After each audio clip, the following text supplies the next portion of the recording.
भारत के मूल संविधान में सेक्युलर और समाजवादी शब्द नहीं थे। बाबा साहब भीमराव अंबेडकर के संविधान में दो शब्द नहीं थे। सेक्युलर और सोशलिस्ट शब्द संविधान में नहीं थे। इमरजेंसी के दौर में कांग्रेस ने चोरी से चुपके से ये शब्द जोड़े हैं। सीएम योगी जिन लोगों ने भारत के संविधान का गला घोटने का काम किया था, जनता ने भी उनको सबक सिखाने में कोई कोताही नहीं बरती। सीएम योगी किसी भी संविधान या किसी भी पवित्र कार्यक्रम की आत्मा उसका उद्देश्य होता है। भारत का जो मूल संविधान बाबा साहब भीमराव अंबेडकर ने जिसे 26 नवंबर 1949 को जिस संविधान को अंगीकार किया था, याद करना, उस संविधान में दो शब्द नहीं थे। सेकुलर शब्द भी नहीं था और समाजवादी शब्द भी नहीं था, सोशलिस्ट शब्द भी नहीं था। कांग्रेस ने चोरी छिपे जब ये देश के नागरिक अधिकार निरस्त किए गए थे, इमरजेंसी थी, तब इन दो शब्दों को भारत के संविधान में डाल करके भारत के संविधान की आत्मा के गले को घोंटने का काम कांग्रेस ने किया था। और इसीलिए जो लोग देश की जनता को गुमराह करते हैं,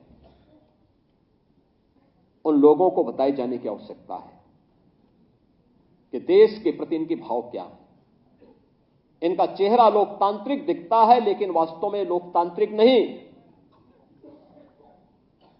यह